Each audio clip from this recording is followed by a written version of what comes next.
So it's around lunchtime. Heck yeah, man. It's Monday. Monday, my dudes. What are you eating for lunch today? I must know. I must know. So, right now, I think in the fridge, what I got at home is maybe leftover Chinese food. Chinese. Okay. But, involved. dude, like, I feel like some reason Chinese food is one of the few foods that you can eat reheated, and no matter what, it's gonna be good. Yeah, it's kind of like juicy. Yeah, like it does. Like it has moisture always in it.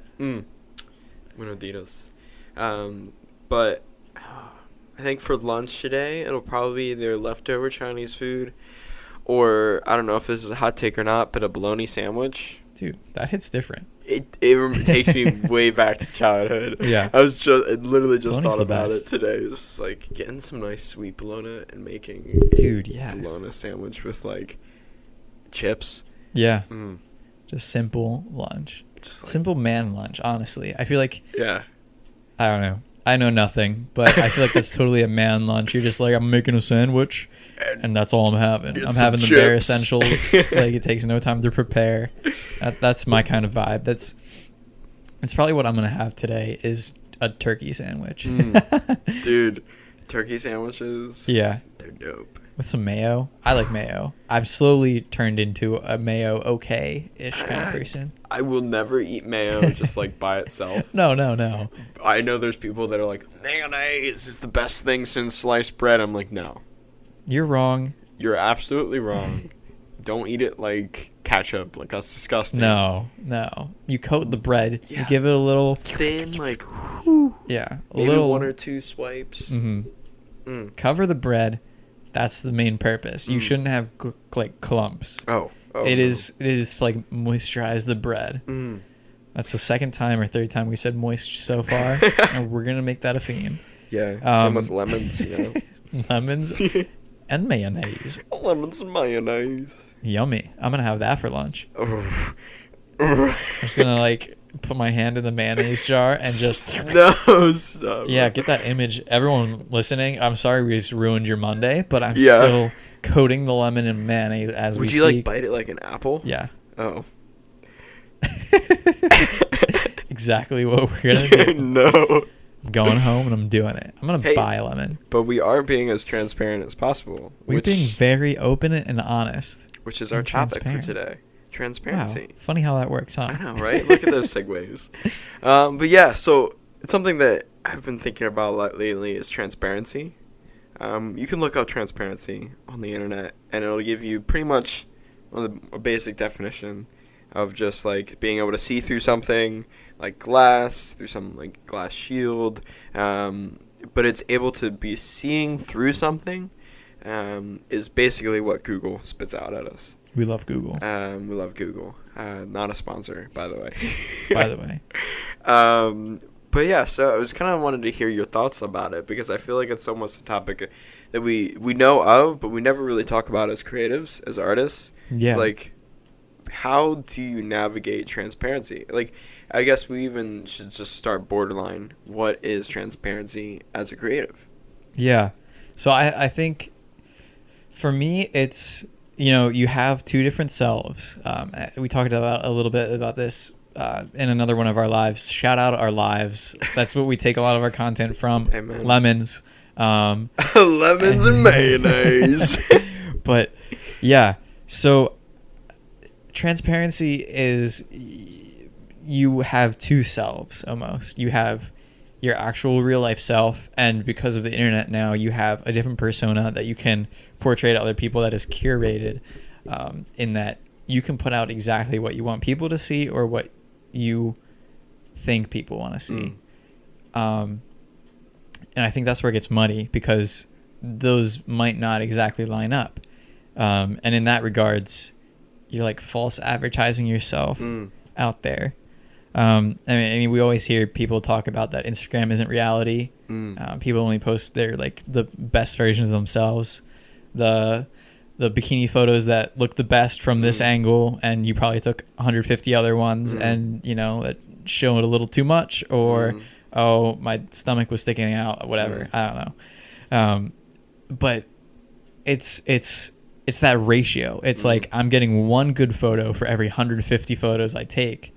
That's not real life. Real life is the 150 wrong photos, different angles, bad angles, and Instagram is that one photo. It's a quick summary of your life. It's, yeah, I graduated. Here's a photo. Just speaking on social media. So transparency is what you're willing to show people. This, on social media, that is.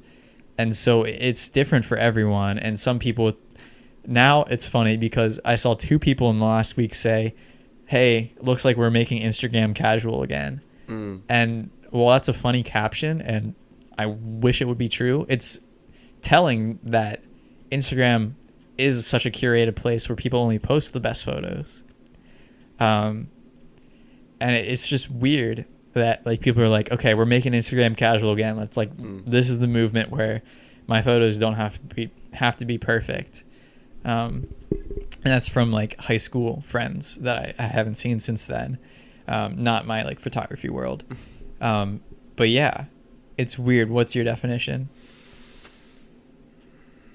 I think it's crazy because transparency, I think, like you said, it's almost a word where it's not really mentioned, but it's something that almost in any YouTube video, it's like, hey guys, I'm going to be transparent with you today. Or like, and there's that classic caption of like, we broke up, or like crying, or like something like that. And it's, where do we actually meet them when they're truly transparent? Yeah. Because like when you're truly transparent is when you're the most comfortable. Like right now, like we're just chilling in this room and we're talking about stuff, and I Gavin's feel pretty feet are like kicked up. Like I'm just chilling, and I think because of that, I'm able to become more open and talk about these things because I'm comfortable. And when you were talking about, it's like on social media, there's a complete lack of that because you're putting not only yourself, but your pictures and your art, things like that out into the world for people to see. And they're not going to know who you are unless it's your close friends that follow you on those platforms. And so it's almost like you said, that struggle of, I need to make sure that the most perfect thing is going out there, because if I want to get more people, if I want to do this, if I want to increase my following, or I want to have this amount of money in this amount of time, I need to be perfect. And it's just like, not only are you not being transparent, but you're also losing that authentic, like the authenticity that you're trying to bring to the table.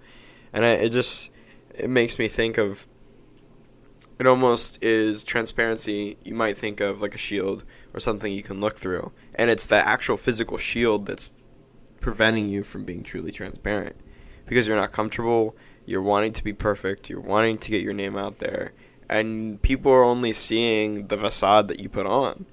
And we were just talking before recording this podcast of like certain creatives that we think are completely transparent, but also to the point where it's not necessarily that their whole lives are on display, but they're showing the reality of what they're living in, which is huge. Because we're not Austin and I aren't here saying like, it could be the whole world needs to know what you like did this morning, or what you ate, or what, like how many times you breathed, or like that kind of stuff. No one cares. Yeah. That Star Wars is your favorite movie. Like, I mean, I do actually. Yeah, we actually care about that, but nobody cares that you like you got like a water from Chick-fil-A and it didn't have enough ice in it. Like, we want to know like the real, like, okay, I woke up this morning and I'm not feeling good, so I'm not going to put content out there. Yeah. You're not going to put up this smiley like face, because then it gets into this toxic realm of, that can be a completely different topic, but kind of want to pick your brain on what you might think of transparency is like, any good examples of creatives that might be embodying it now, that like people listening to this be like, I have no idea what they're talking about with transparency. How can I see it in reality? Yeah. So last week I called out Emma Harling as a good example, and this actually applies to her too. Letting us know how many weddings she booked is in itself, it's a flex, like a subtle flex. It's good. It's like, yo, I'm busy. That people like my work, which is good to hear. But also, like, I think of another guy, and he's my homie dog. I can't believe I just said that. That was not planned. I think of I think of Caleb Robertson, and the way, and I'm a little biased because I meet with him every once in a while to discuss things that we're both interested in. No shame. No shame.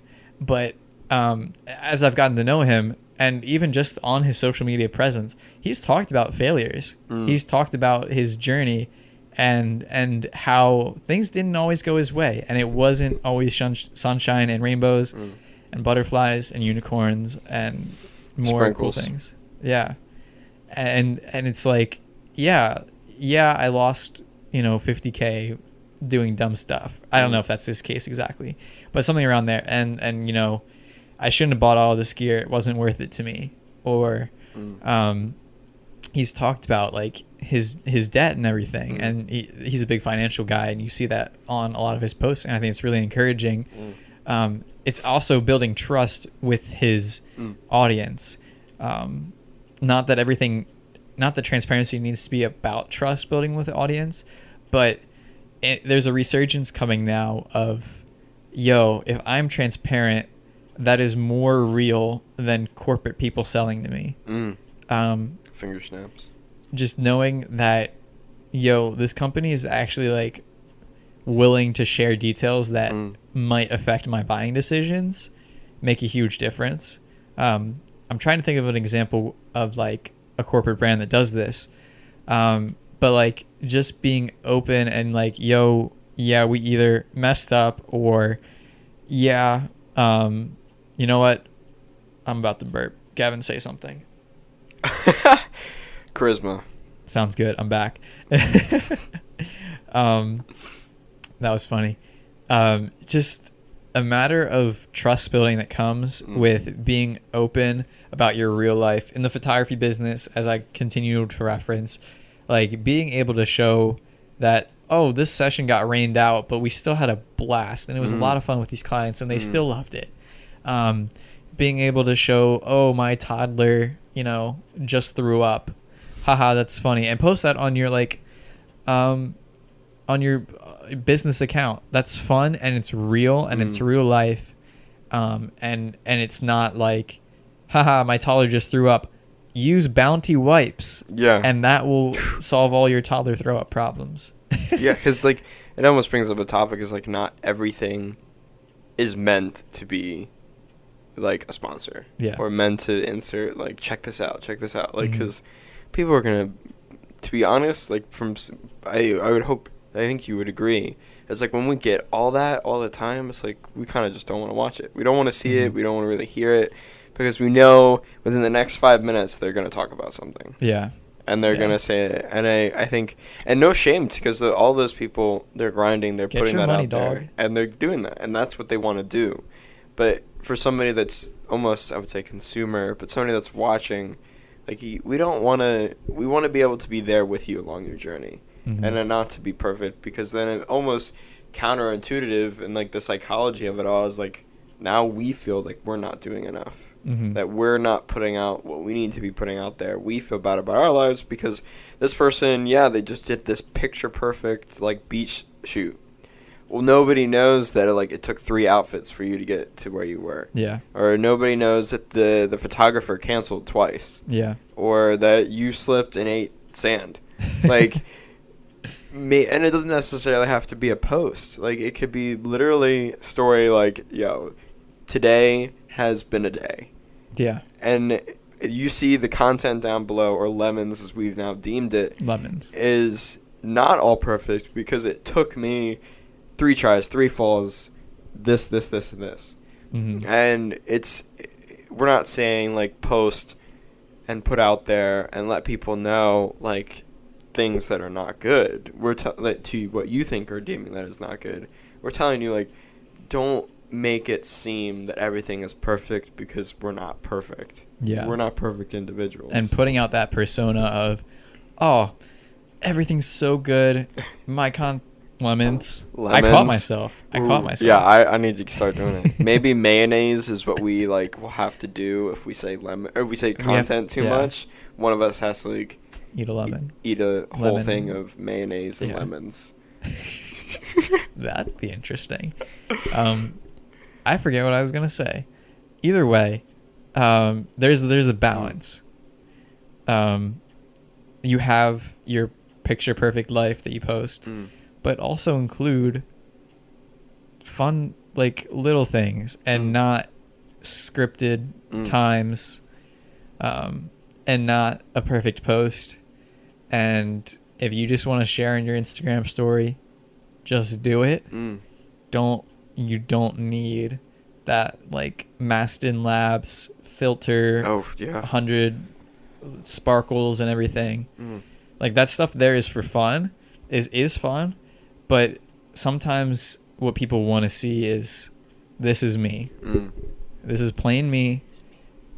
This is what I'm about, and anything more would be a lie. I think that hits different. And I guess we're also saying is like, not necessarily you can have a business and personal account, and have it where it's like, I'm putting all my content that I've put out, Lemons have put out there for like hours, but then I'm also letting you know, hey, this is what's going on personally, which can be a great balance. Yeah. But I guess we're kind of just encouraging you, empowering you to embrace the transparency, not to succumb to it, but to use it to almost, I want to say, to your advantage, because it can be an amazing thing to be able to be like, yo, Austin, like, trying to get to the shoot that he did this morning, like, slipped on some mud and had to, like, spend an hour cleaning, like something like that, or, like, something so funny, so weird, that it'll be like, oh, they struggled to get to the shop, but they got it. Yeah. A next step for you as a creative would be show the process, not just the final product. In that, showing the process of, maybe it's a time lapse of you drawing your masterpiece that you only showed the masterpiece for. I think that alone is a very easy next step for you. If it's a time lapse of your phone just looking down at you drawing for however long that is a next step towards better transparency with the people that you wish to either sell to or just because you want to get out there. Absolutely. And we just again encourage everybody that's engaging in this, those that have yet to. I mean, I even think of like Breakfast.Arts, who has started literally from scratch and has progressed into do something amazing. And so, yeah, I think that's a pretty good wrapping up point right there. Yeah, I agree. We got some good points. So, yeah, thank you for listening. We hope you have a good rest of your week. Enjoy your time. And funny noise. Caw-caw. Yep. Oh, okay. See you guys. Have a good week.